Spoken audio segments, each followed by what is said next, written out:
Welcome to another episode of Relics Radio. This is a family-friendly show, so the entire family can join us as we talk metal detecting, relic, and treasure hunting. You can also call in to the show at 270-495-0315 or join in the chat and post any comments or questions you might have. Relics Radio is also now syndicated on goodtalkradio.com and has a show each Sunday afternoon at 2 p.m. Arizona time. You're listening to Relics Radio of Southern Kentucky and Middle Tennessee.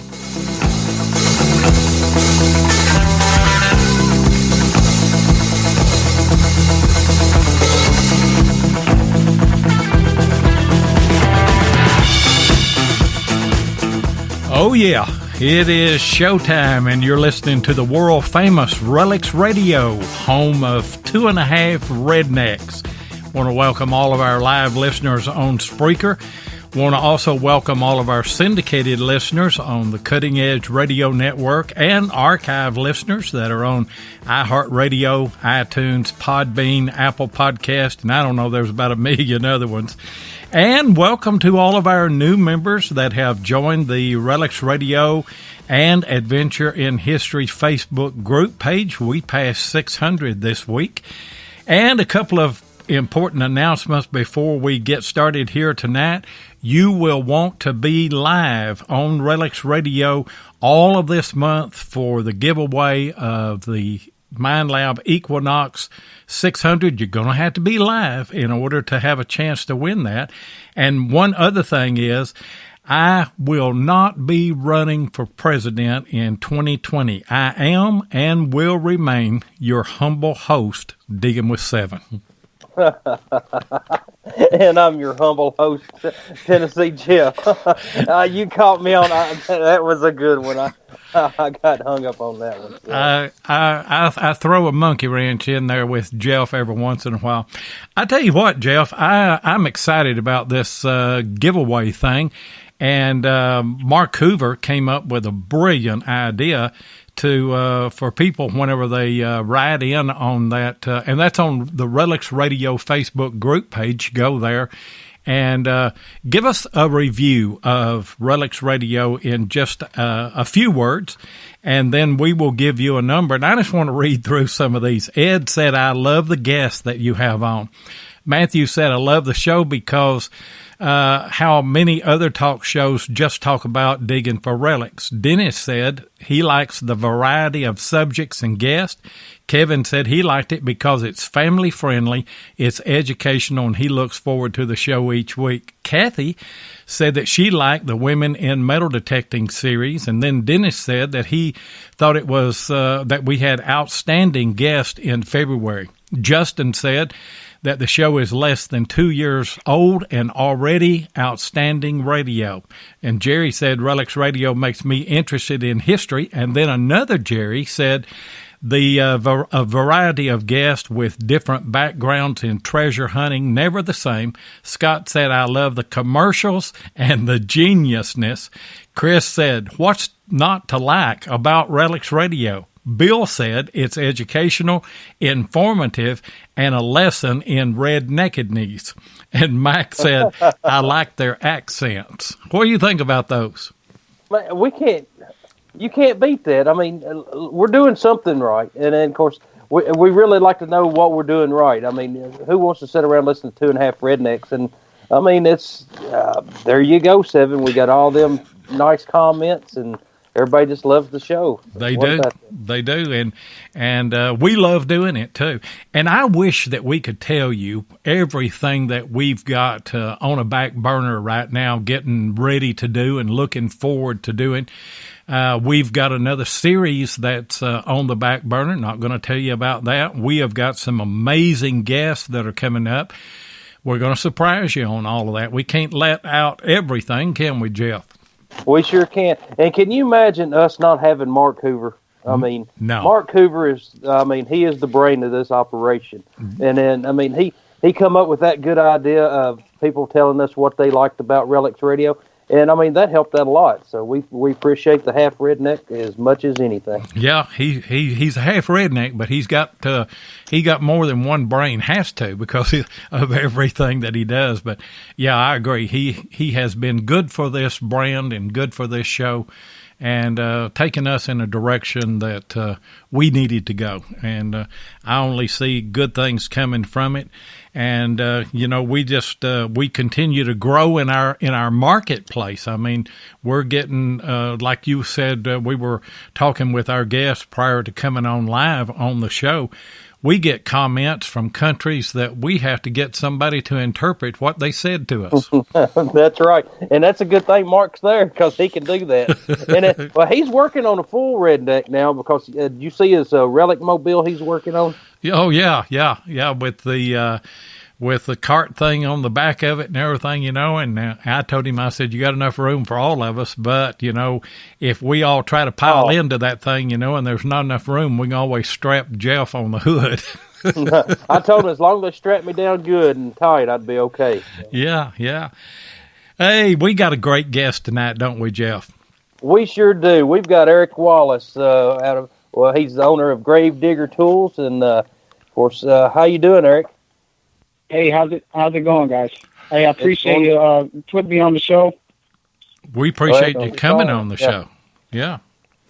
It's great. And then to piggyback off of the Mark Hoover, he is phenomenal. He is a phenomenal person. And hats off to him for being consistent on getting me on the show, because I didn't respond a couple times because I've been super busy, and he's been consistent. He got me, and just hats off to him. He's that way, I tell you. He is he is persistent, and he's not beyond picking up the phone and calling me, and saying you don't need to do that, or you can't say that, or whatever. And that's kind of what we need, isn't it? We need somebody to kind of monitor us and police us, don't we, Jeff? Absolutely. That's right. And some of our guests, they were real hard to get. Now, I can't say live on radio what he done to get them, because I'm pretty sure it's illegal in some states. So, he helped us out a lot. So. Legal or not. Yeah, legal or not. That's the truth. Hey, Eric, let's begin tonight. Tell us how you got into the hobby of metal detecting. Okay, yeah. It all started when I bought my house here in the North Olmsted Historic District. And the house I had bought was it was built in 1860.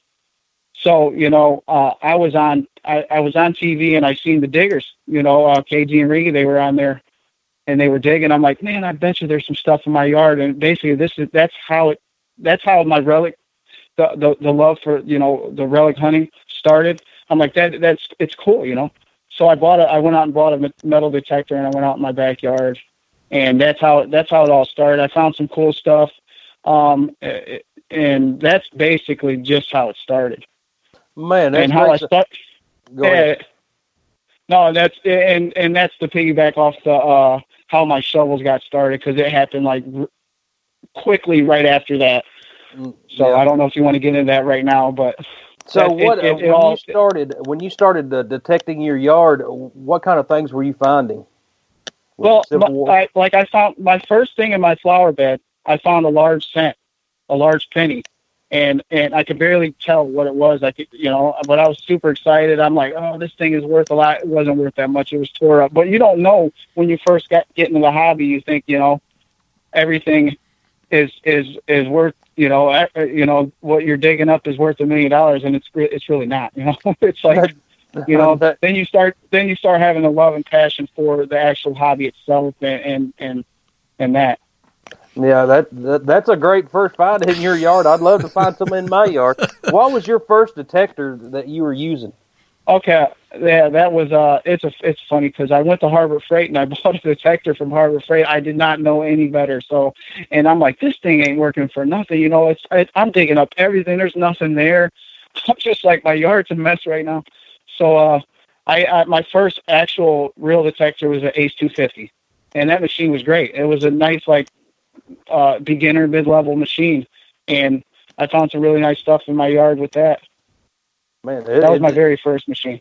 That was my very first one too, and then of course it is a great machine. But and then 7, can you imagine finding large cents in your own yard? That, he's from Ohio, and they call those Ohio Wheaties.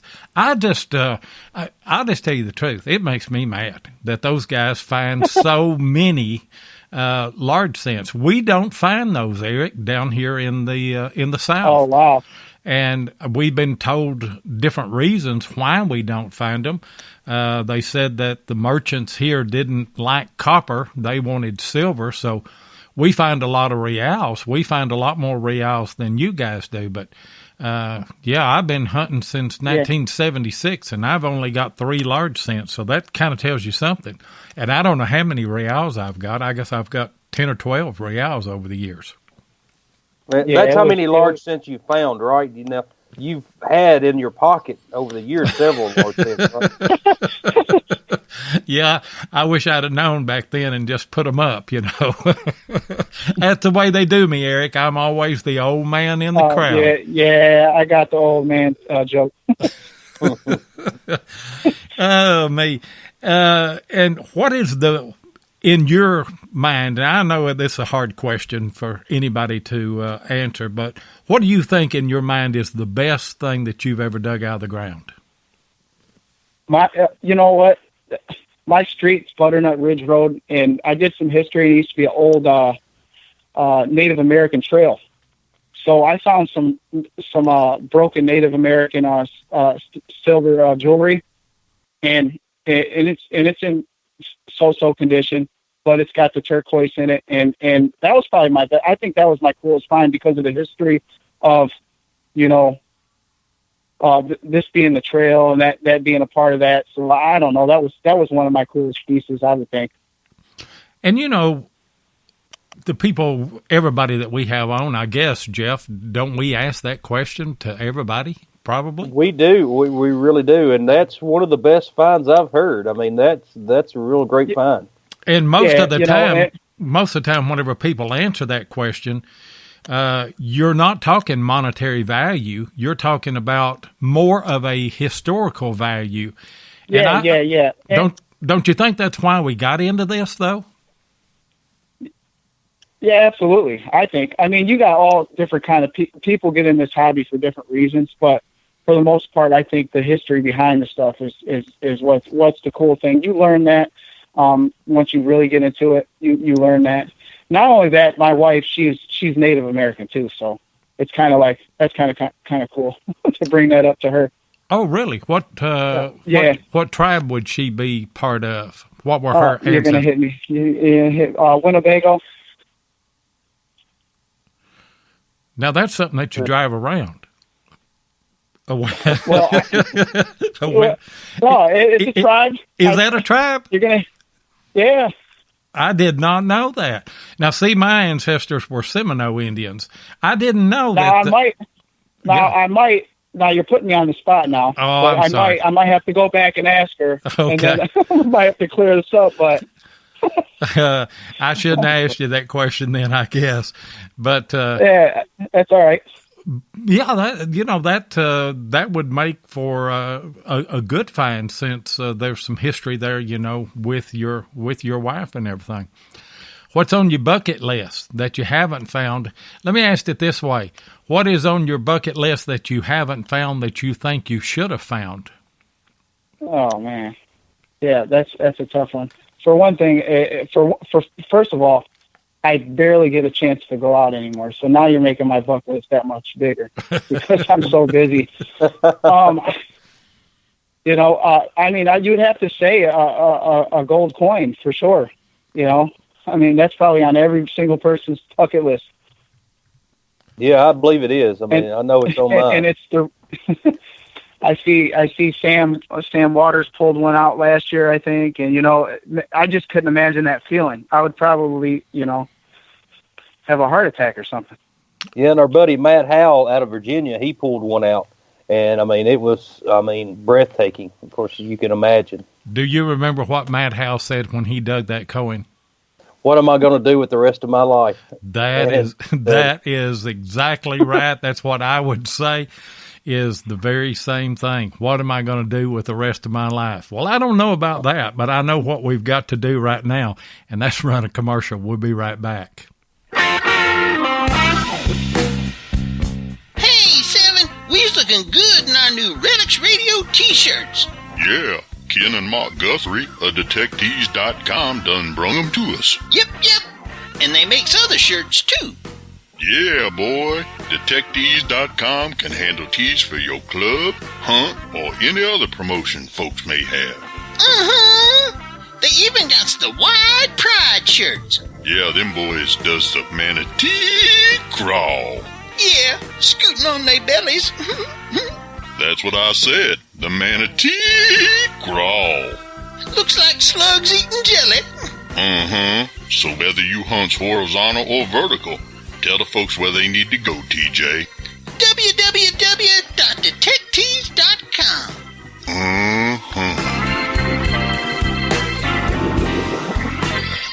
And ladies and gentlemen, that's what Scott was talking about whenever he said, I love the commercials and I love the geniusness. Am I right, Jeff, or am I right?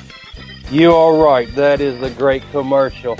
And then don't forget to go to detectives.com for your apparel. That's right. And not only for metal detecting apparel. If your kids play basketball right now, if they are on a travel team or a little league team or something other, get all those parents to order shirts that matches their son or daughter and their team. They can fix you up, and I guarantee you, you're going to get a good quality shirt, and you're going to get a excellent price. Am I right, Jeff?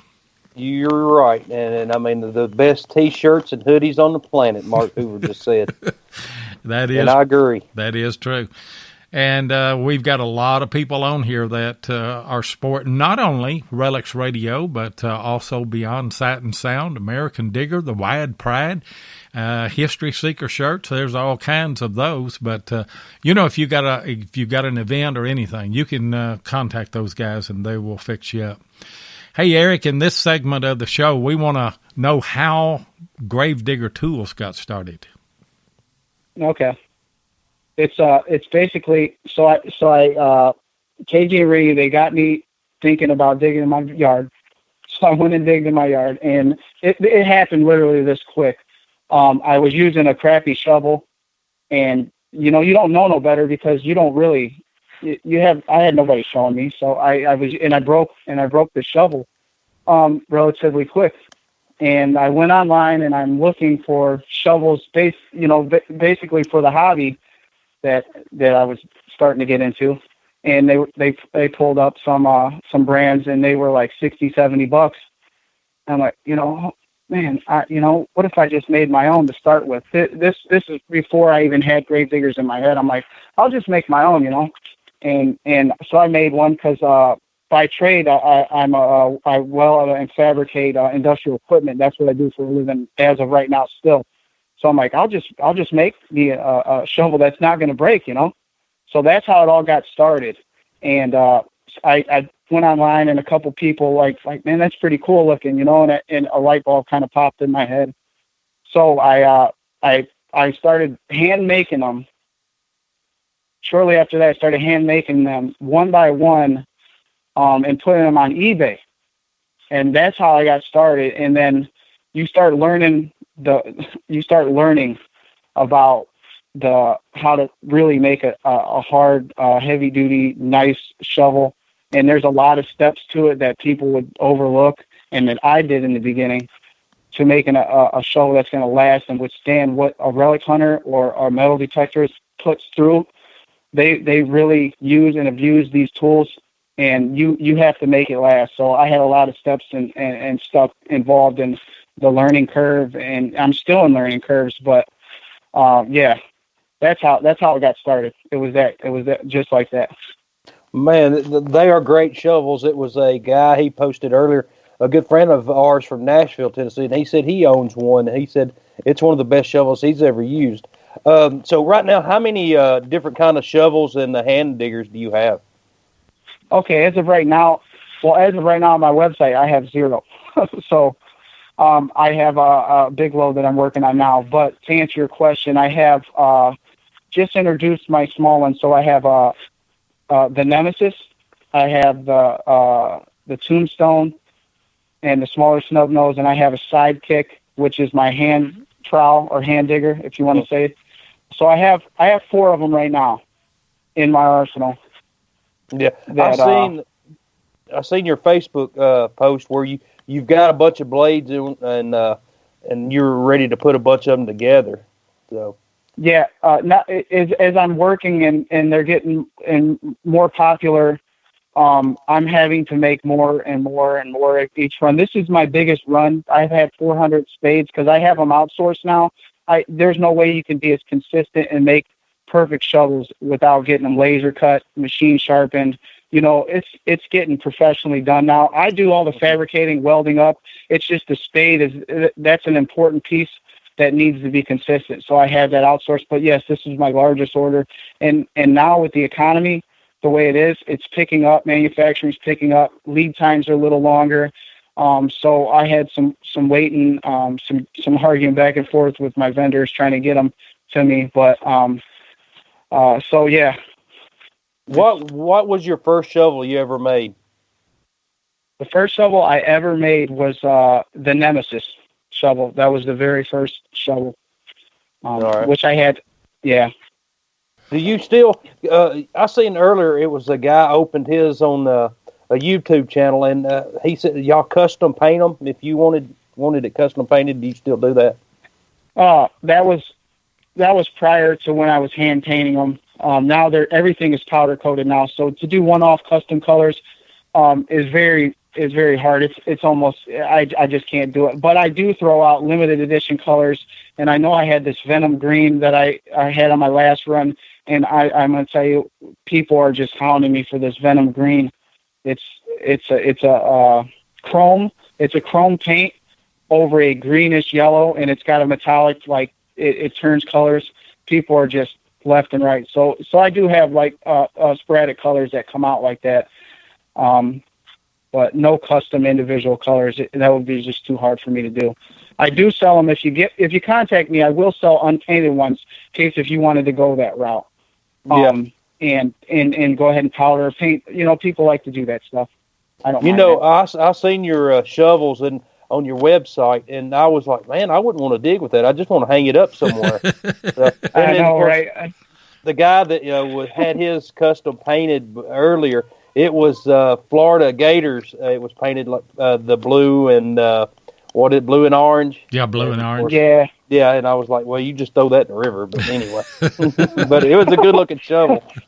Now, Jeff. Yeah, I came a long way since that. Yeah, Jeff's from Tennessee, so those UT fans, they don't like the Gators. They don't like the Kentucky Wildcats either. But beautiful colors. There's no doubt about it, and well put together as well. I remember, and Jeff, you can chime in on this. You remember that time we went to the fort, and you got a real good signal, and it was up under a root. You remember, I've started filming on it because Jeff told me, he said, I know it's a Civil War bullet. I said, well, we'll just do a live dig on it. Well, he starts digging down. He gets into a big old root. I felt sorry for him. I finally stopped the video and just pounding and pounding and pounding on that root. Now, are all of yours serrated where they can work with roots and stuff? Yeah, every single one of mine is serrated. And I had a small serrations prior to one of my last revision. Now this revision, I opened the serrations up on the side and I scalloped the point.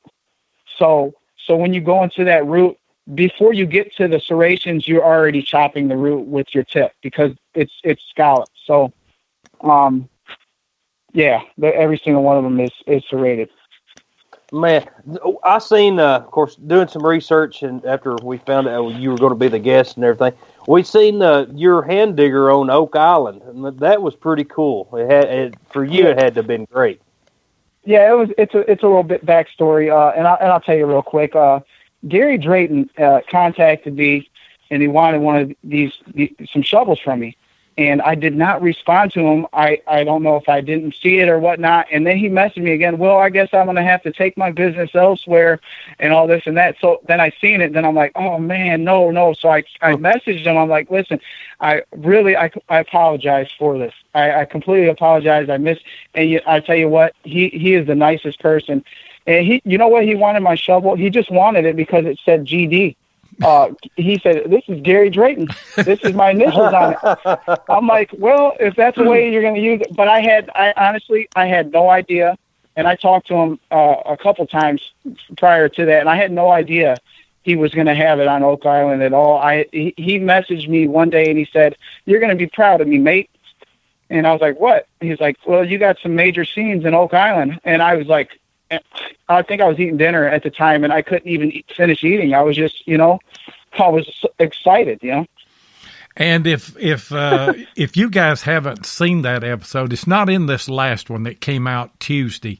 It's in the one prior to that where they're uncovering that causeway, and one of the Laginos is using that hand digger cleaning out around that causeway the logs that are put in that. Am I right on that? Yeah. Amazing, I tell you what. And that is. I told Jennifer, of course, I seen the video, and I called her in here, and I was like, look at this, see that hand digger? And I said, we're interviewing the guy that made that tonight. She said, really? And then, of course, she was all excited, and I was like, yeah, I mean, that's pretty cool. So, can we get your can we get your autograph before you get way too famous? Oh, wow. Yeah. Well, funny thing about autographs. So I get my welding gas at Air Gas over here in Ohio, and I talked to the guy, and he didn't believe I knew Gary. He's like, oh no, really? I was like, yeah. He's like, my son, his son is younger. He's like, he loves that guy. So I contacted Gary. This is how awesome Gary is.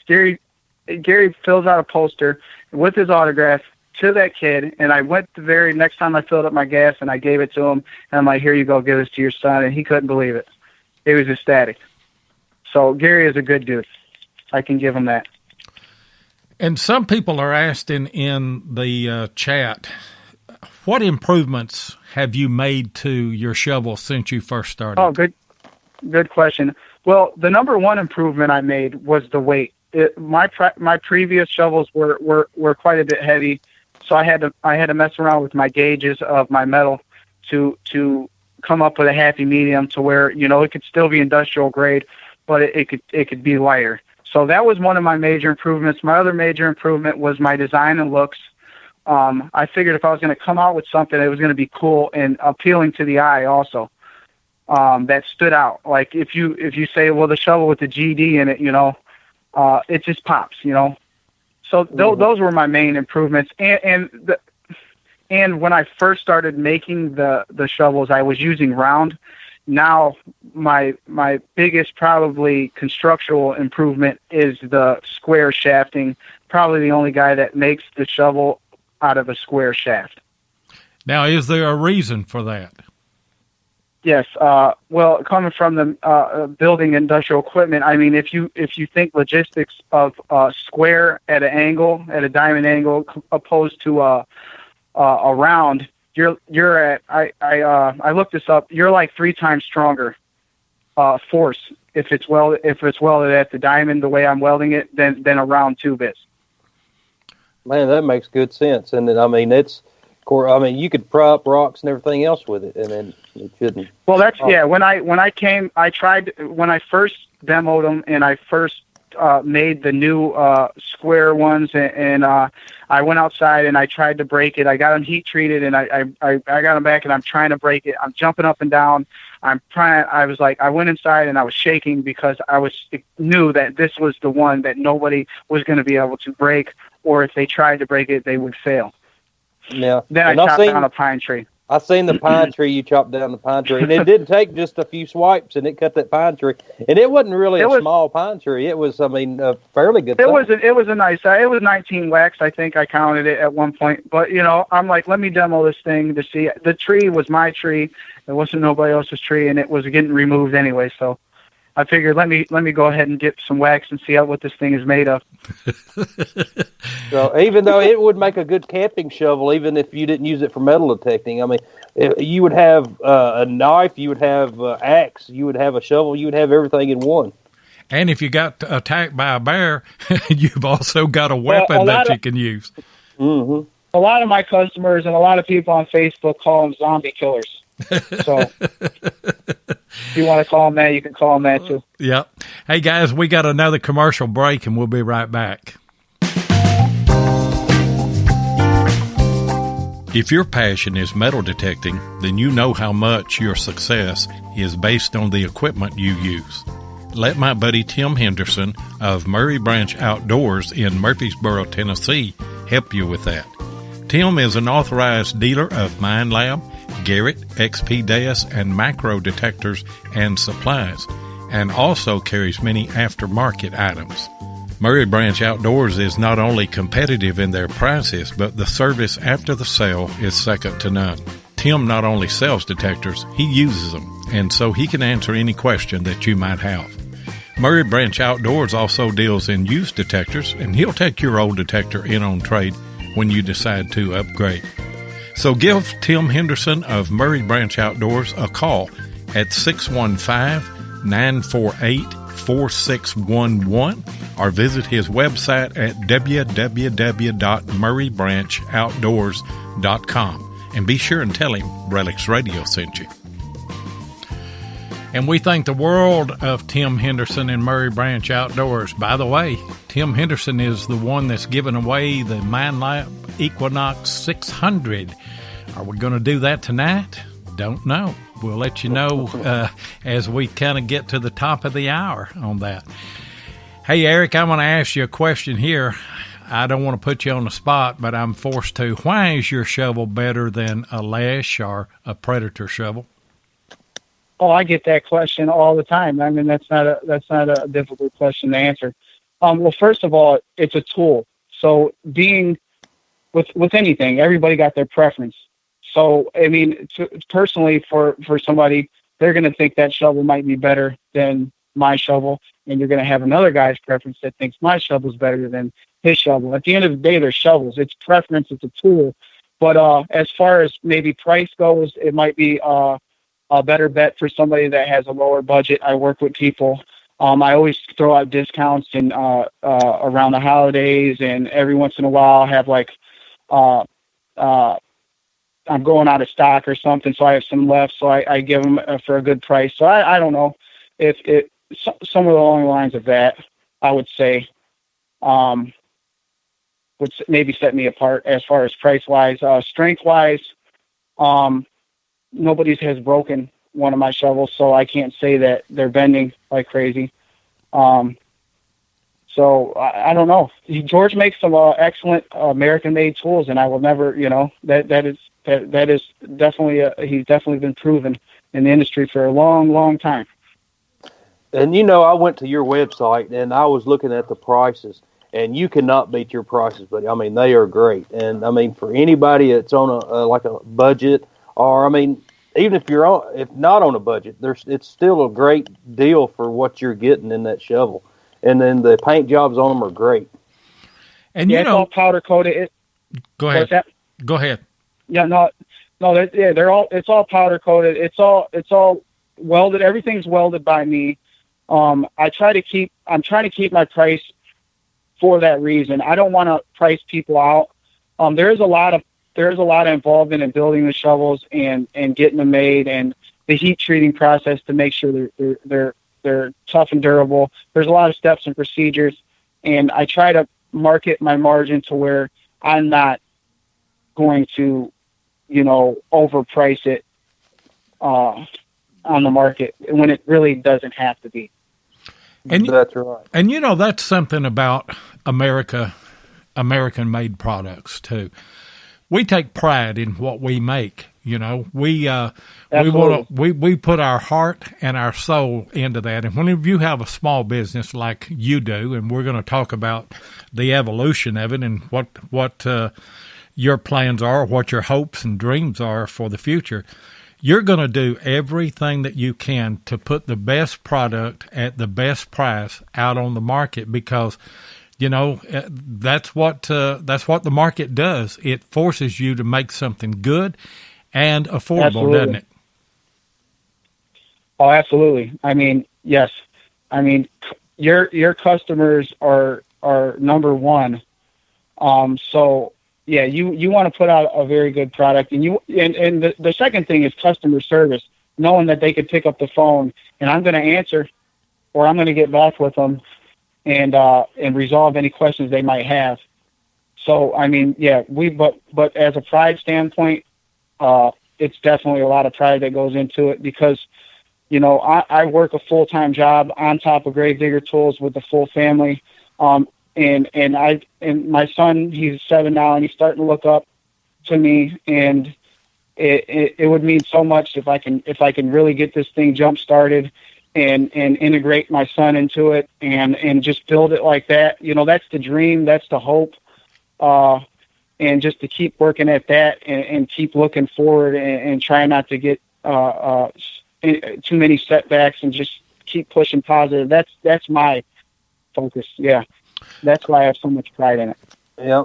And we had a couple of people looking for the hand diggers. Do you, I didn't see any on your website. Where's a good place to go to look at pictures of your hand diggers? Okay.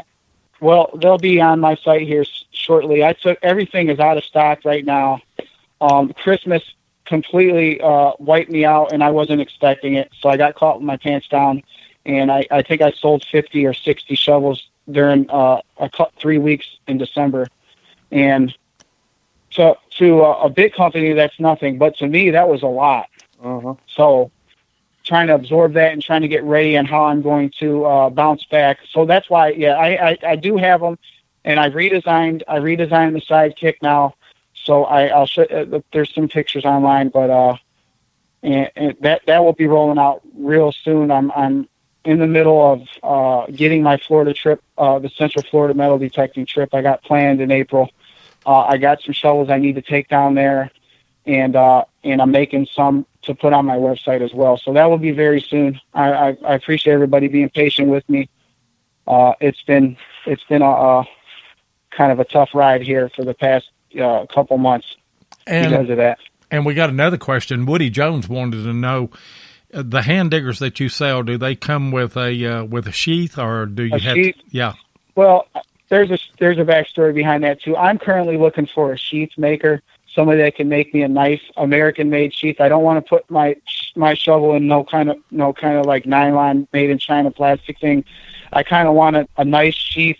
And I had somebody that ripped me off.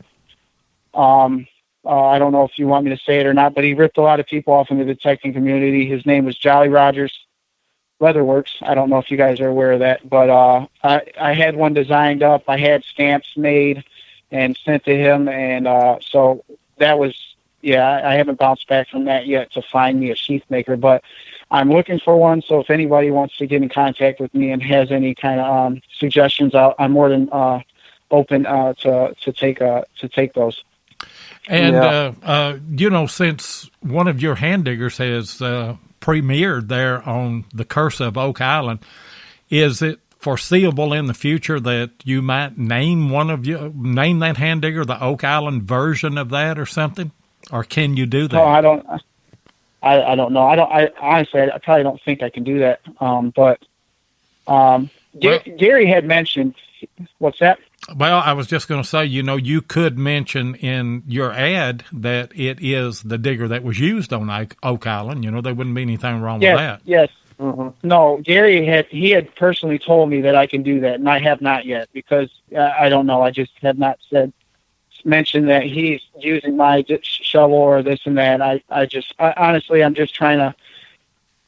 not trying to bounce off of that. I think this product, when people buy it, it speaks for themselves. And right now, that's working for me good. It was just a bonus for Gary to even see my shovel off of a contest that I was putting, and then he contacted me. So to me, that's just a blessing.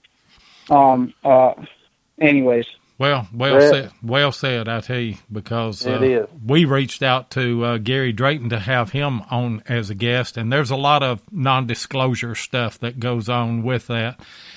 He currently can't do that, but we're looking forward maybe in the future, sometime in the near future, of possibly getting Gary on. What were you going to ask, Jeff? I was going to ask, Mark Hoover's wanting do you plan on making any sand scoops anytime soon? Yes. Once I grow to a little bit bigger, I actually have a really good idea on a sand scoop, and I've been asked a ton of times about a sand scoop, and I have one designed, and I have not released nothing yet. I haven't built nothing yet, but I do have one designed, and I cannot give you a date when when that will be, but I do have one designed, and it's going to be a little bit more time for me to get that rolling. Is it going to be out of aluminum? I don't know if I'm going to do stainless or aluminum. I'm leaning towards aluminum, lighter, but it definitely will have where all the holes are that are perforated holes. Usually in the sand scoops, it's all going to be laser cut like GD emblems. It's going to be sweet. It's going to be a sweet sand scoop for sure. It does sound like. I can't wait. And of course, I don't need a sand scoop. Well, maybe once or twice a year, but I'll promise you I'll be getting one as soon as you come out with them. And obviously, you probably make some of those long-handled and some short-handled, won't you? Oh, yeah. Yeah, you got to throw it. You got to kind of throw it the smaller version in the handheld one and the bigger version. Same thing with the shovels. I mean, you got people that like to carry them, like to travel with them. So 27-inch or 18-inch. They like those just for that purpose. Yeah. And we've got looks like about 3 minutes till we come up on another hard break. What do you see the evolution of Gravedigger Tools being? Are you going to quit your job and go full time into this as a business, or what's your thoughts on it? It is a legitimate business as of right now. Now, I did file my taxes and I did everything. It's legitimate. It's that step though that you just mentioned. It's that step. Okay, the percentage of small businesses succeeding is slim. Anyways, and I got 3 kids and a wife, and honestly, that is the goal. But I have to be very cautious on how I do that, because I don't want to sacrifice losing anything. You know what I mean? It's just it's a lot of thought process put into it. But the goal is to eventually roll this thing out to where, we can do that. I mean, that's why I'm working hard. That's why you get in business, right? To eventually work for yourself. Mm-hmm. But it's not that easy. People think, oh, you put out this awesome product, you're doing good. No, it's not. You put yourself in a lot of risky situations. You put a lot of money out.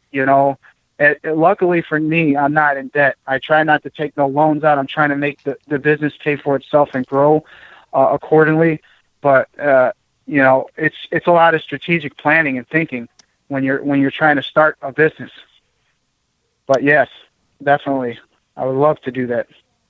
Yeah, I mean, it's like you were saying, everybody's thinking, well, you've got a good product and you ought to go on your own, quit everything and just do this full time. And it's real hard. Yeah, it's easy to say that. It's so much easy to say that. And, I don't even listen to people that tell me that anymore. I can't take it. It's definitely a step that can jeopardize you and your family, and you got to definitely think smart about it. That's right. We had a question. A bird dog. He was asking about a water hunting pick and magnet combo. Would you ever think about doing something like that? The water hunting what? Pick. You know how they use the pick in water hunting and with the magnet on the end of it. The earth magnet or whatnot. Mm-hmm. Mm-hmm. I thought of integrating a magnet somehow in my lineup. I haven't really thought too much into it, but yeah, I don't know about a pick. Yeah, it's like you're a busy man the way it's going now. So And then Yeah, I'm trying to focus on my main products, and then I just got that snub nose that came out. It's a smaller, it's about half the size of a Nemesis. So people were asking me because, when they yard hunt or they want a smaller shovel. They don't want something that looks like it's going to chop their yard half to pieces when they're asking for permission. So I rolled out a smaller version that ain't, it's still aggressive looking. Don't get me wrong, but it's a little bit smaller. So yeah, you go up on a porch and you've got a huge weapon there with the initials GD cut into it and say, "I want to dig your yard." Yeah, you don't. Yeah. Hey guys, we got one more commercial break. We'll be right back. All right.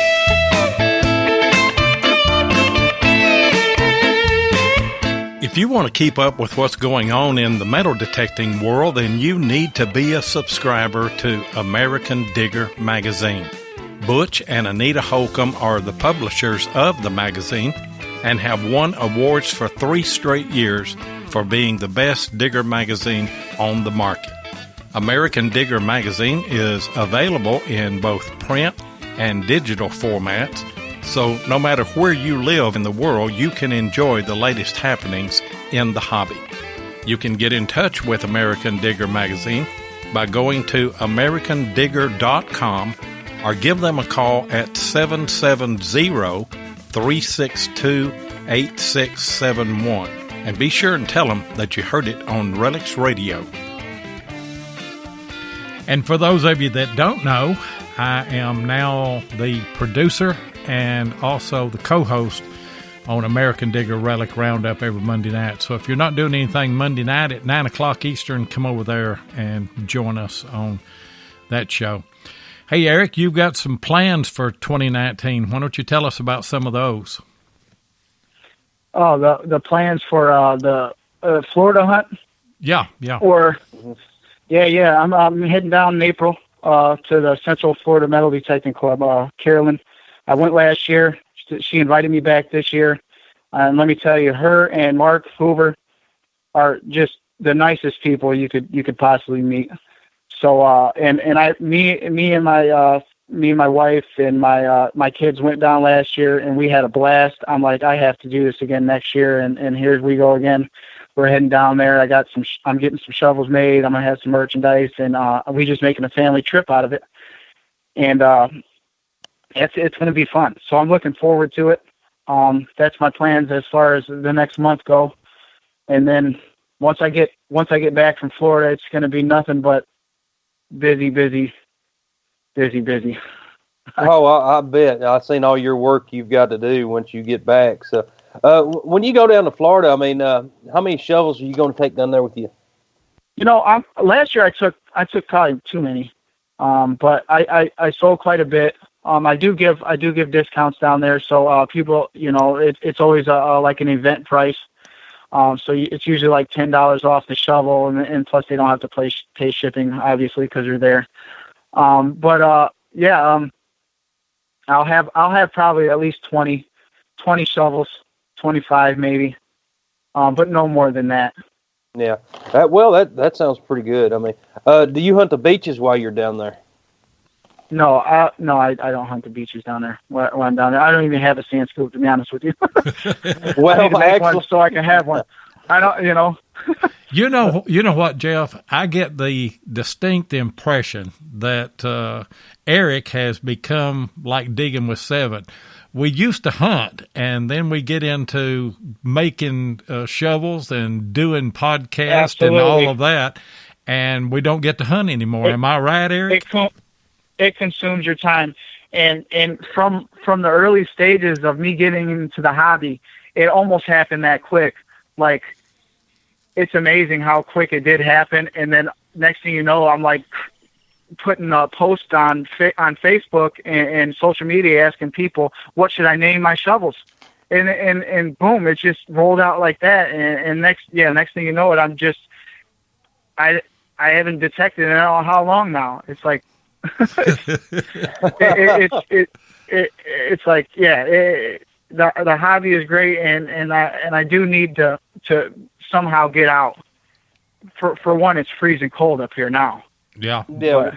It won't be Of when course, you that get helps. down to Florida, though. No, I'm Right. looking forward to that. Honestly, I just want to sit in the resort and swim and spend some time with the kids outside, meet some people. I might head over to Kelly Co and see them, but I haven't been down there yet. I didn't go last year. I want to go check them out. You know that Carolyn is with Kelly Co now, don't you? Yeah, yes, I do. Yeah. So I want to go take a tour of that place, and that'll be fun. And maybe she can give me the tour too while I'm down there.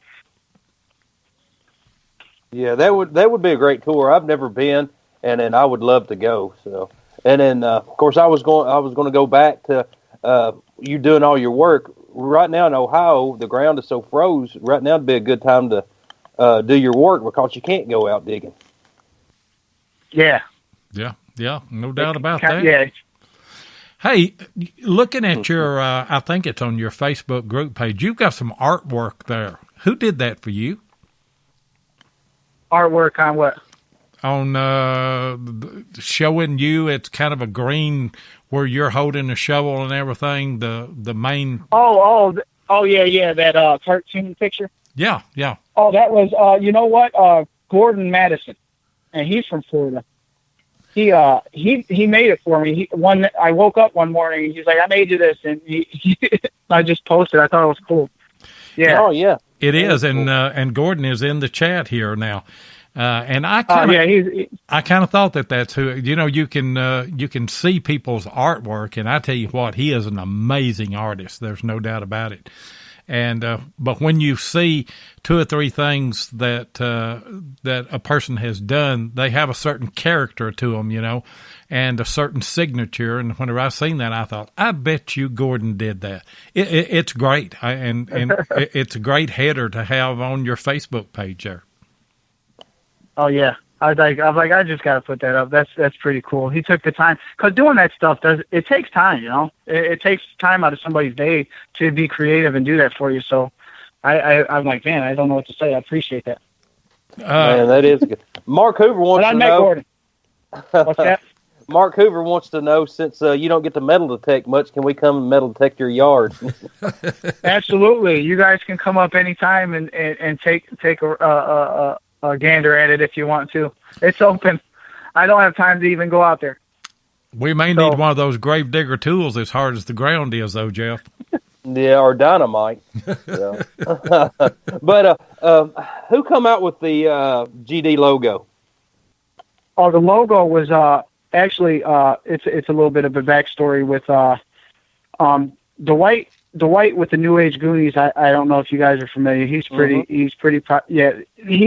He's been with me since day one. So he had put faith in me, and from when I first started, he contacted me. He was buying my shovels, and in the beginning stages, they weren't as good made as they are now, obviously. But he's been riding with me since day one, and his buddy Stan Benjamin. I honestly drew up a logo with a skull, and it was pathetic. It was pitiful, and that was my logo. And he was like, dude, I gotta make this better because this doesn't look. So he made that Gravedigger Tools logo. I fell in love with it. He gave it to me. So that was, and I'm like, oh man. So that kind of saved my logo. Isn't this it was horrible. Isn't this an amazing community where people just reach out to other people and help out like that? Absolutely, man. And I'm overwhelmed on how many people. How they actually respect your work, because the people that are in this community they thrive off of like American made stuff. They're all working people like me. I'm a working person, so we can all relate. You know what I mean? And it's just they've been absolutely incredible when it comes to me putting my shovels out, giving me input. Without these guys giving me input, they're the ones that made this shovel evolve kind of how they are now today. Because without their suggestions or their thoughts or their ideas, that's how things happen. And we had Allison Walker on our show, an amazing woman herself, and digger, treasure hunter, what have you. But I realized how large that this family is whenever we had her on and talking to her. And here you're naming people that are helping you that don't even live in Ohio. I mean, it breaks it breaks all the geographical barriers. Not only in the U.S., we have people that reach out to us from other countries. We don't even speak their language. I mean, we have to get some of the comments that they make. We have to run them through a translator or something. It's just amazing to me that a community so wide and so diverse can be so cooperative with one another. That's right. It's great. And it's funny seeing your Relics radio on a car radio, and it's wrote out Relics radio, and they're in Australia. So it's pretty neat. Wow. There you go. Technology. Yeah, technology. Speaking of family, do you have any family members that help you right now with your shovels? My wife. My wife is my rock. I tell you, if without her, she doesn't physically help me with the shovels, but the second hardest part is all the paperwork, all the shipping, all the labels. We do everything here. I mean, we don't have a shipping department or anything. It's us, Mm-hmm. And I tell you, she's the strongest person. She's the one that's been helping me out the most. She'll have a kid in her hand, feeding the kid, yelling at a kid, and then printing off a shipping label. So I tell you what, I give it to her. She makes it happen. Well, I hope one day that you'll have everybody, employees that's doing all that for you. And I mean, if you keep working hard at it like that, it sounds like it's going to go that way. Yeah. I honestly, yeah, I'm working towards it.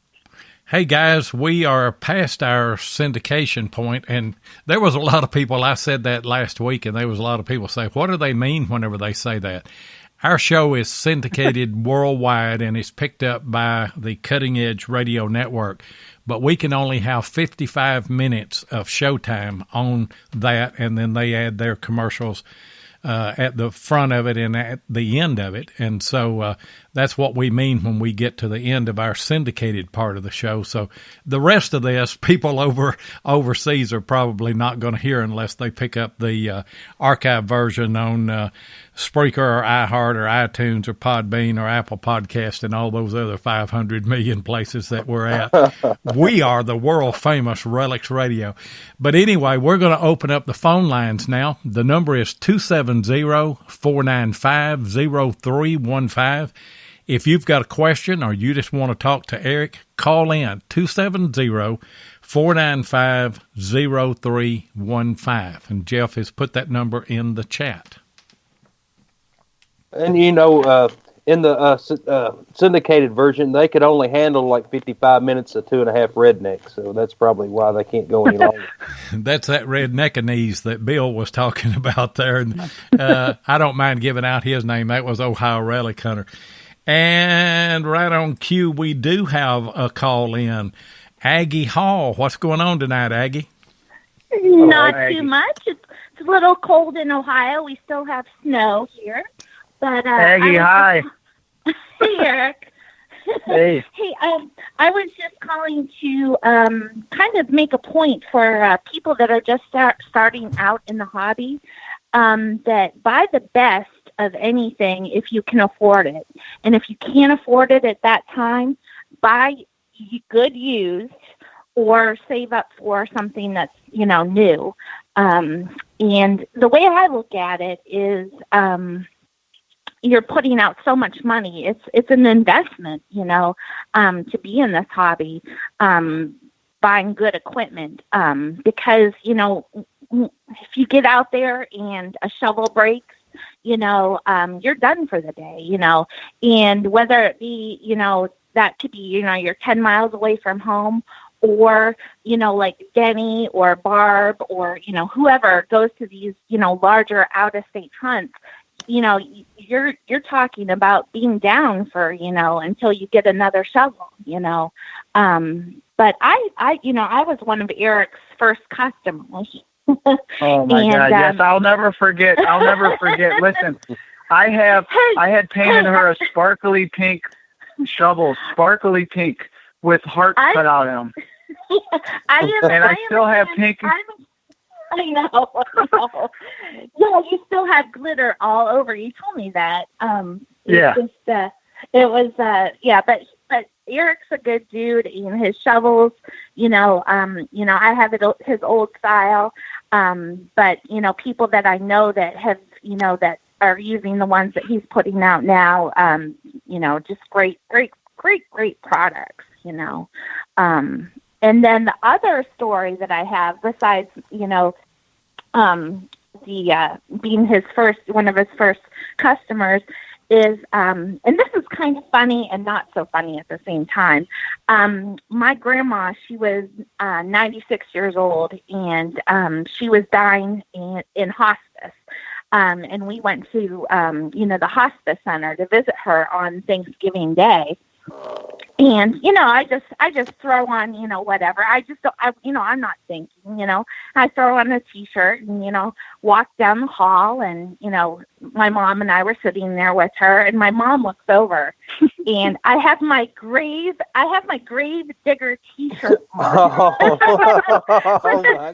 with the cross shovel. You don't want to wear it at the hospice. Yeah, not a good thing. Luckily, there was nobody in the halls when I walked down to see her, and then when I walked out, my mom gave me her sweater. So, but yeah, those are my stories. So, but I just wanted to call in and just say that Eric is an upstanding guy and stands by his product, and it's a great product. So that's all I have. Thanks, Aggie. I appreciate it. Okay, I'll talk to y'all later. Okay. Thanks for the call, Aggie. Thanks for the call. Yeah. You're welcome. Bye. That goes, of course, I was a first responder at my last employer. And, of course, we went through training for CPR, and the paramedics, they were teaching us, and then, of course, how fast to pump the chest.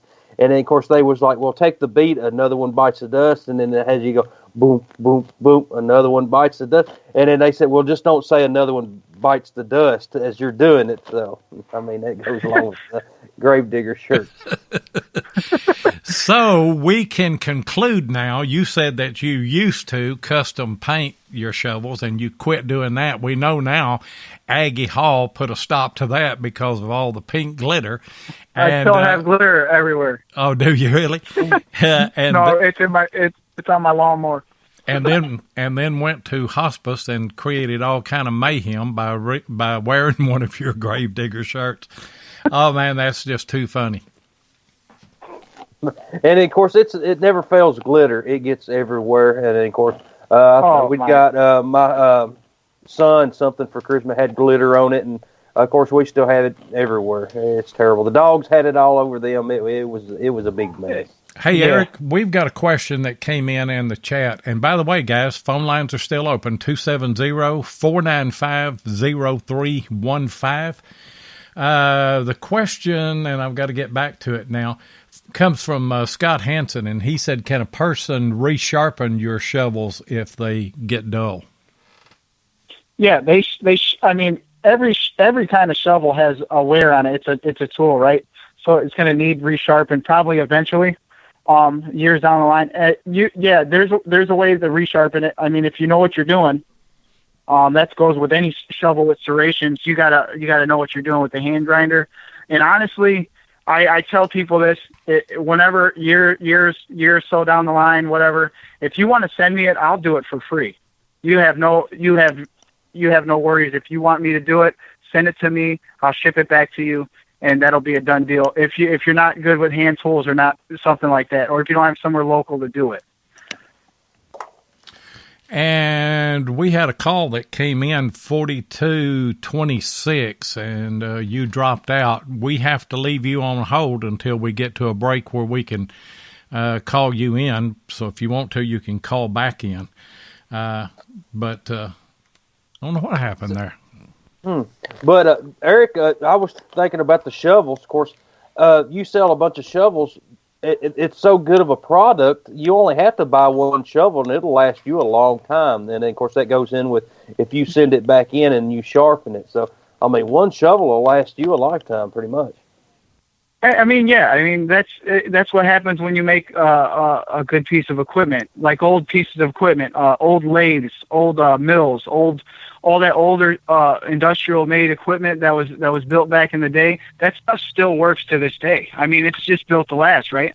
Why are we losing that? Why are we losing that feel of making stuff that's supposed to be built to last? That's exactly right. We got another call in. Last four numbers are 5529. Who have we got, and what's your question for Eric?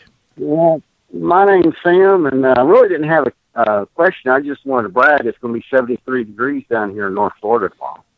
Oh, thank you. I appreciate that. I just want to add that, and I'll be out there on that beach. Well, we hope you find something. Yeah, we do. Absolutely. Yeah, sure do. All right, guys. Y'all take care. Okay. Let's rub it in. All right. Thanks a lot for the call. I tell you what, it's not going to be that warm here, but it's going to be warmer. But that's just kind of salt in the wound to you, isn't it, Eric? It's all right, man. I could take a little bit of a joke and enjoy it for me. I'll be working. Yeah. And, I've got a lot of good friends that live in Ohio and Indiana. And, of course, I go up there quite often. And down here, we get snow maybe once or twice a year if we're lucky. But once you go up there, it's pretty much snow all winter long. And, it's miserable. So.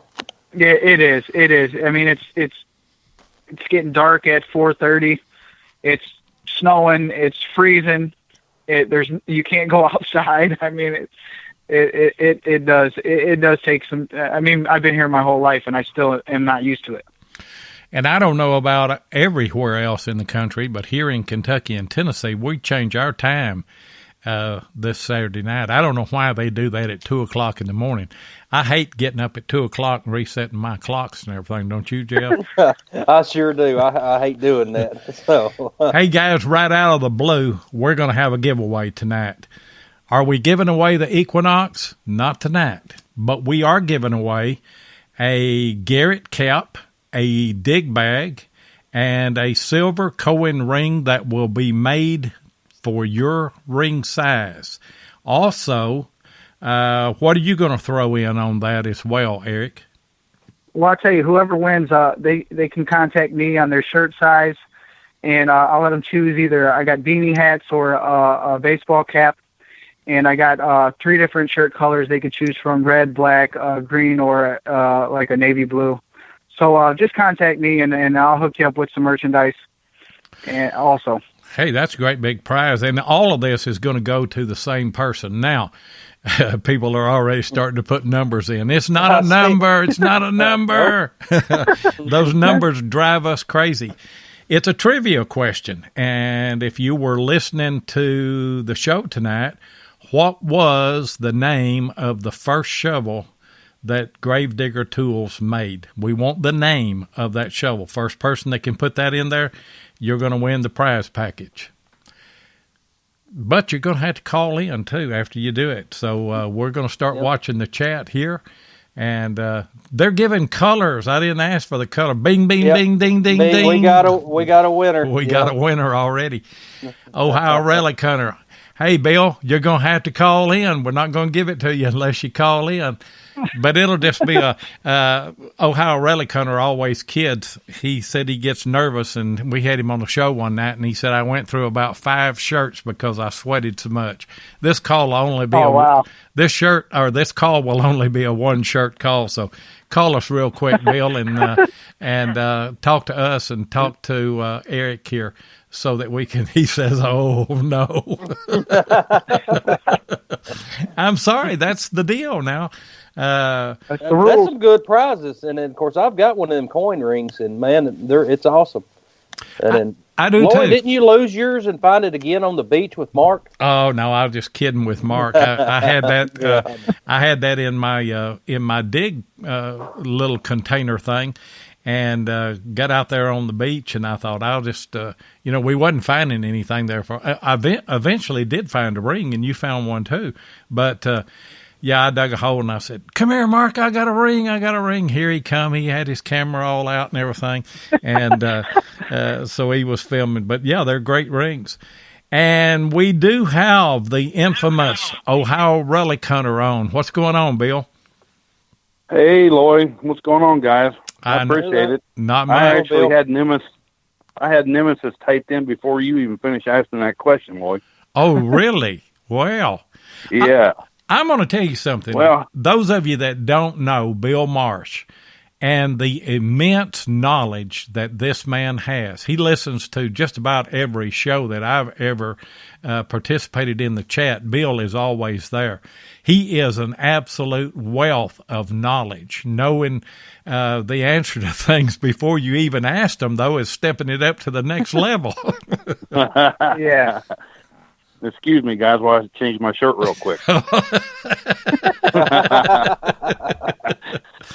Oh, man. No, actually, I've got a little bit of a history with Eric, to be honest with you. I've met him at CWPPO one year, and I think it was the second year. And then prior to that, Eric and I talked, and we had one of his prototypes that he made for me. It was a custom 36-inch, and I believe it was, I think it was Candy Burgundy or something, wasn't it, Eric? Yeah, it was a while ago. It was during my custom days for sure. Yeah, but so yeah. we agreed we have a little to bit there. have that. Yeah. We agreed to have that. He was going to send it to me, and I was going to take it to the first CWPPO, kind of show it off, and also test it out, give my opinion on it, and that type of thing. And unfortunately, the mail ran late, and I didn't get it till the day after day I got back home from the first event. So I wasn't able to take it up to CWPPO, but boy, I'll tell you what, even though that was a prototype, that thing was a root killer out in the woods. So, and these new shovels he has are even better. Yeah. Oh yeah, absolutely. So I appreciate it. Congratulations, Bill, on the win, man. Hey, You're man, I an avid appreciate listener. it. And definitely. Bill, if you'll just send me a Facebook message on Messenger, give me your address and everything, and then I'll send it over to Eric or Mark Hoover. Just run it all through Mark Hoover. Let Mark Hoover do some work here tonight. Well, Mark already has my address, so I don't even think I have to do any more. I think calling in was enough for me. Okay. I want to change my second shirt. All right. But you can attest to the quality of this shovel then, can't you? Absolutely, yeah. Well, that's great. For sure. It's good stuff. Yeah. And I believe somebody Thanks, mentioned in the chat earlier that you had an orange one out. I think you only made those for 1 year, didn't you? I made those. Those were strictly for the CWPPO. I made orange shovels for that event, and it was 100 orange, which actually is a great color. And I think I should come back out with that because during hunting season, people like to have that bright orange everywhere.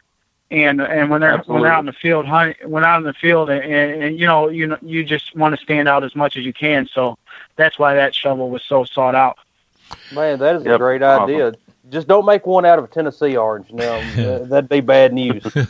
Hey, all right, guys. I know you got the rest of the show to do, and I'm going to go ahead and change my third shirt, and I will talk to y'all later. Hold on a minute, Bill. Hold on, because Tim Henderson.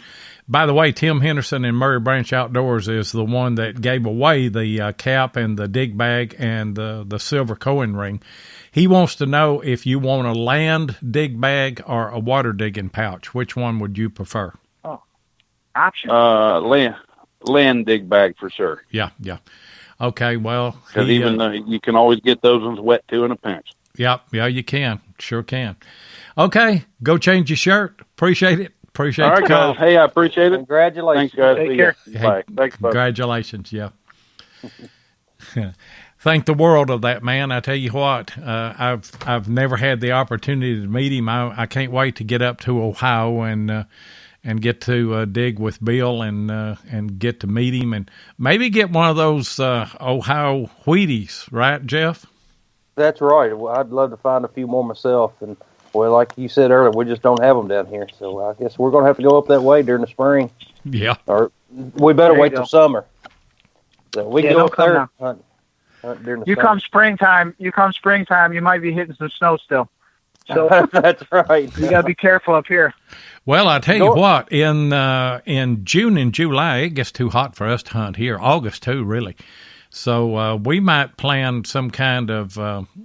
We might plan something for June. What does June look like up there? Oh, June. Oh, it's not as hot as down there, but it can get hot. We got our hot days, but it's sporadic. It's not like 90 degrees for like a week straight. You're getting drops in there, so it doesn't get as hot. Well, I'm thinking that maybe they'll have hopefully they'll have the CWPPO. I'd like to go up there and do a live show. We do live shows at, we were at Chattanooga back in July, and then we were in Charleston, South Carolina back a month or so ago. Well, it was in January. And I'd like to go to CWPPO and do a live show from there as well. I love those live events, don't you, Jeff? I do. It's a real good time, and then I mean, it's you've got your guest right there in front of you, and then we would just go through the show and pick guests out, and it's like, hey, can you be our guest? And they'd be like, yeah, I guess so. And then of course, next thing they'd change 3 or 4 shirts, and then we get some that was used to being on the radio, and then they'd be real good guests. So, but all of them was real good guests, don't get me wrong. Yeah, they are. Hey, guys, phone lines are still open. We still got a few minutes if you want to call in, 270-495-0315. If you've got a question for Eric, and while we're waiting for somebody else to call in. And by the way, guys, in the description on this show, I do have the Facebook and the website and his YouTube channel. But go ahead and talk about all of those, if you will, Eric. Well, as far as the website goes, as I mentioned a couple times, yeah, that's my website. And currently, everything's out of stock, but eventually here soon, real soon, I'll fill it back up. And my social media, my Facebook is probably my number one place where I do all my advertising. I do all my posting. Then Instagram too, Gravedigger Tools, and on Instagram is probably my second. And I've been slacking tremendously on my YouTube channel, putting together videos and stuff like that. It's real time consuming, and I honestly I haven't had time to do too much on my YouTube channel. But yeah, all that stuff is a great place to see some stuff, and there's some reviews and stuff of my site on YouTube if you Google it too, or search it in YouTube. So yeah, those are pretty much my 3 social media platforms that I do have. Yeah, as of now. And Jeff, you had another question that came out of chat, didn't you? Yeah, I did. Gordon Madison, he was asking about your son's selling abilities. Oh yeah, yeah. My son is an excellent salesman. He's 7 years old.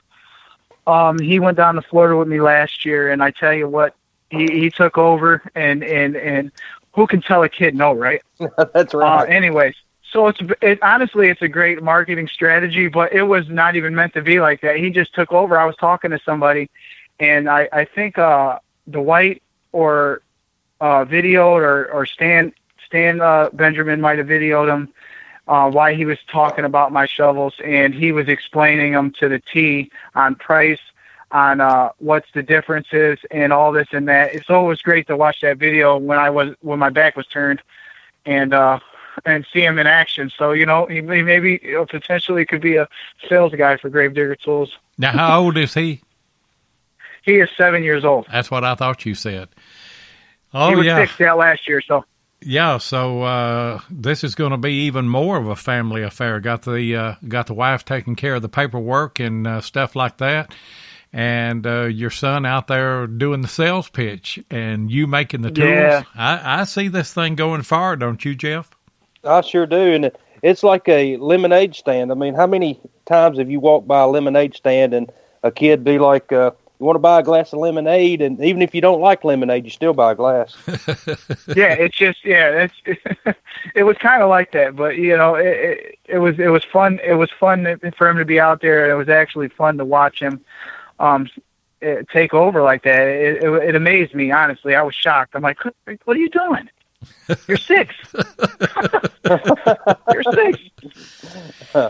Well, it's amazing. Have a future. It's amazing, though, that he has he stepped up, and is interested in some things that you're interested in, and I see a family partnership for a long time, and that's the great part of it, is to get everybody involved and let them do what they can, because I tell you what, you'll look up one of these days and he'll be grown and gone away from home. So get all of it that you can right now, all the time that you can spend with him, That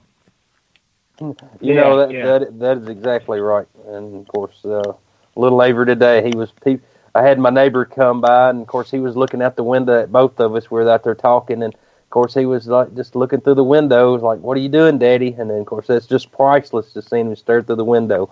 And then, but yeah, kids are great.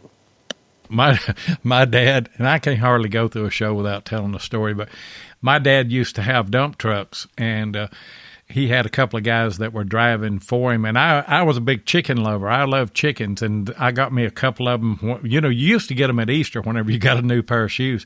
I got a couple of little chicks, and brought them in, and I petted them and just carried them around with me and trained them. I mean, they would actually get on my shoulders. I'd ride my bicycle down the road, but Daddy'd have some of those guys, they'd come in the afternoon, and I always wanted to get up in the dump truck and drive, and so I'd holler to my chickens. I'd say, "Come on," and we'd jump up in the dump truck there and act like we was driving, and Daddy out there talking, and of course I'm not paying a whole lot of attention to what they're doing. He said, "Hold on just a minute," and walk over at the truck. He said, "Boy, you and them chickens got to get out of there." Said they're leaving them little pellets all over the seat. Oh, wow. Of course, you it's live just memories like that. Yeah, it's just the memories like that, Yeah, you live as long as I have, and you got a lot of memories and a lot of stories like that to tell. No doubt about it. Hey, Eric, you've been an absolute wonderful guest here tonight. We're coming down to the bottom of the hour. Is there anything that you were wanting to say before we get out of here tonight? No, not really. I mean, we covered pretty much everything. I just want to thank you too for actually putting me on the show and giving me the opportunity to tell my story and how everything started, and it's just been a blessing to be on here. So I just appreciate that. That's the only thing I want to say as far as that goes. Been great to have you. What about you, Jeff? It's been great, Eric. I mean, you've been a great guest, and I can't wait to get one of them shovels. And, of course, thanks for everybody in the chat. This is the reason we do this show, and thanks for the callers that we had. And everybody have a blessed night. Yeah, and when you get down there to the Central Florida Metal Detecting Club, you tell everybody that we said hi. We're not going to get to go to that. Maybe next year we can get down that way and do that show. I'd love to get down that way with Mark and Gail. We got to meet them whenever we were at the Charlotte show, and they're just great people. You're going to be in good hands. There's no doubt about that. Of course, you know that because I knew. Yeah, it's my second year. I mean, they're more than outstanding people. They put a lot of work and effort into doing what they're doing and pulling these events together. It's a lot of work, man, and they do it, and they do an excellent job with getting people, with getting guests, with getting the prizes and giveaways, and everything is well coordinated. Of course, Mark's helping out with all that, but I mean, it just is. I mean, it's and not only that, the people are just amazing. I mean, I'm really looking forward to taking this vacation and going down there and spending the day with them guys. Yeah, I know that you are. Sure are. And, there's, it's just good for you to take your product down there, meet as many people as you can. I mean, that's part of business. But you can enjoy you can enjoy it while you're doing that as well, Yeah, I get invited to quite a few hunts, but I just can't make them all. Yeah, I can't make them all. Yeah, and especially around this time, there's a lot going on, a lot of hunts going on. It's springtime, and you got a lot of people, and I get bombarded with messages on, can I donate a shovel here, and can I donate a shovel here? And if I haven't responded to you guys, I apologize. I get so many of them, and I can't answer everybody, and I can't definitely give a shovel away to everybody. But I try to work things out with people, especially groups that I'm aware of that I know of. So, well, that's good, and it's good advertisement. But obviously, you're in this to try to make a living too, and you can't give everything away, and you're always going to find somebody that wants something for free. And we do appreciate, absolutely. Yeah, we appreciate you throwing in some gifts here tonight. And no problem. Congratulations. Thanks for having me. Congratulations to Bill Marsh for winning that. You guys hang on the line, and I'll be back as soon as I close the show out here. Hey, guys, appreciate everybody that has listened tonight. Eric was a great guest. All of our guests are great. Next week, we've got Carl Fismer, so you won't want to miss that show. And by the way, we're still going to give away this Equinox 600. Don't know if we're going to do it the next week. We're going to do it in March. I'll guarantee you that. But you got to be live, so we got to have you come back again, and you're going to have 3 minutes to call. Now, if you haven't gone to Relics Radio Facebook group page, go there to the official Equinox giveaway. This is from Tim Henderson and Murray Branch Outdoors. Write a short review. I think Mark said 7 words or less. Kind of hard to do that, but keep it short. Tell us what you like about Relics Radio. That really does mean something to us, and we're picking up some tips, things that we're doing that are good, things that maybe we need to do more of. So go and give just a short review. I will give you a number. I'm not going to tell you when we're going to close this contest, but we're going to close it, and then we're going to do a random number draw, and we're going to have, I think, 5 numbers, and then we're going to put those 5 numbers in a pot, and we'll draw those out. You're going to have to be live, and we're going to give you 3 minutes to either call in, or in the case of Bill Marsh, if he wins it, to put it in the chat that you have recognized that you are the winner. And somebody's going to win a great metal detector. I tell you, I use one. I know that they are good, and you're going to love it. If you like shows like this, check out Beyond Sight and Sound with Josh Kimmel on Sunday night and Wednesday night at 8 o'clock Eastern. All Metal Mode with Mike Hare and Gypsy is on Monday night at 8 o'clock. American Digger Relic Roundup with Butch Holcomb, Jeff Lupert, and myself. We're on at 9 o'clock on Monday night. That's Eastern Time.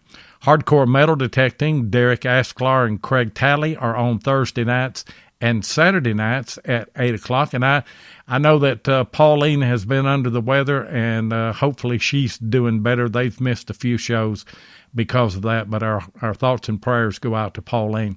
And XP Team USA with Dave Kimmel and Grant Hansen, they're on every other Friday night at 8 o'clock. And obviously, me and Jeff and Half Redneck Mark Hoover, we're going to be right back here next Thursday night on Relics Radio, 8 o'clock Eastern. Join us.